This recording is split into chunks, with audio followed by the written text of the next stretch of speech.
दोस्तों, ईरान ने जो अमेरिका का मिसिंग पायलट था उसे गिरफ्तार कर लिया है, उसे ढूंढ लिया है, जिसे कल रात सारी रात अमेरिकन हेलीकॉप्टर्स, फाइटर्स और मरीन्स तक ने ईरान में इन्वेड किया, जिसे ट्रंप ने यूनाइटेड स्टेट्स ऑफ अमेरिका की हिस्ट्री का सबसे बड़ा रेस्क्यू ऑपरेशन करार दिया।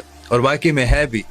उस पर जो पायलट उनका एक मिसिंग था वो अब ईरान के कब्जे में है और अब इस वक्त उससे पूछताछ चल रही है, उससे इन्वेस्टिगेशन हो रही है और वो अपना पूरा बायोडाटा पूरी ईमानदारी के साथ बता रहा है। और दूसरी तरफ जो ईरान के स्पोक्स पर्सन हैं, उन्होंने ये क्लेम किया है कि जो इसराइलियों ने लॉ पास किया है फलस्तीनियों को एग्जीक्यूट करने का, वो उसके बदले में इस अमेरिकी पायलट का सौदा करने को तैयार है।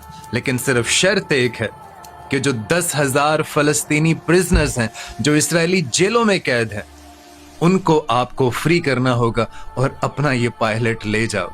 मैं समझता हूं कि इतना बड़ा बयान सिवाय ईरान के शायद कोई और मुल्क नहीं दे पाया। अब ईरान के हाथ में एक ट्रंप कार्ड है, वो भी ट्रंप का कि उससे ट्रेड की जा सकती है, उससे मुकाबला किया जा सकता है। लेकिन दूसरी तरफ खबर ये भी आ रही है कि शायद ट्रंप मर चुका है, क्योंकि अभी जो फुटेजेस सामने आ रही हैं उसके मुताबिक ट्रंप को फौरन से इमरजेंसी सिचुएशन में वहां का जो मिलिट्री हॉस्पिटल है, बहुत बड़ा हॉस्पिटल है, वहां पर लेकर जाया गया है उसके इलाज के लिए। और आसपास की जितनी भी मार्केट हैं, जितने भी एरियाज हैं, उसको कॉर्डन ऑफ कर दिया गया है, सील कर दिया गया है। सो अभी ये कंफर्मेशन भी नहीं है कि ट्रंप साहब अभी जिंदा भी हैं या नहीं, क्योंकि आज व्हाइट हाउस से भी एक स्टेटमेंट आई है कि आज का पूरा दिन ट्रंप साहब किसी भी ब्रीफिंग के लिए, किसी भी प्रेस कॉन्फ्रेंस में शामिल नहीं होंगे। इसका मतलब यह है कि कहीं ना कहीं मामला बहुत सीरियस है। और मुझे याद आ रहे हैं सिम्पसन कार्टून, कहीं उनकी पेशन गोई दुरुस्त साबित तो नहीं होने वाली, कहीं ट्रंप टपकने वाला है। और अगर टपकने वाला है या फर्ज करो सीएमएच में भी है, हॉस्पिटल में भी है, आप लोग जानते हैं कि आप लोगों ने दुआ क्या करनी है।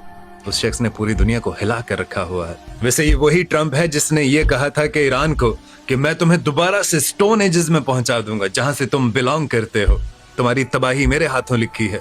और फिर उसने 10 दिन पहले एक ट्वीट किया था कि ईरान के पास 10 दिन है, अगर उसने स्ट्रेट ऑफ हार्मोज को नहीं खोला तो मैं ईरान को तबाह बर्बाद कर दूंगा, तबाह बर्बाद। और 2 दिन पहले उसका ट्वीट आया था कि उन 10 दिनों में से सिर्फ 48 आवर्स का टाइम है ईरान के पास, और अगर फिर भी उसने वो आबनाए हार्मोज ना खोली तो मैं उसकी ईंट से ईंट बजा दूंगा। अब वो ईंट से ईंट बजाने वाला खुद इमरजेंसी में पड़ा है। और लोग तो ये भी कह रहे हैं कि खबरें तो ये भी गर्दिश कर रही हैं, बल्कि उनके अपने लोग ही कह रहे हैं, उनकी वीडियोस बना रहे हैं कि ट्रंप पॉसिबली डेड है, मर चुका है। और इस मौत पर मुझे ना सिम्पसन कार्टून की वो जो प्रेडिक्शन है जो उन्होंने की थी कि 20 अप्रैल तक डोनाल्ड ट्रंप साहब इस दुनिया से रुखसत हो जाएंगे, वो कहीं ना कहीं मेरे को सच होती हुई नजर आ रही है कि वाकई अप्रैल का महीना शुरू हुआ और थोड़ी अच्छी खबरें आना शुरू हुई हैं। सो लेट्स सी ट्रंप के साथ होता क्या है।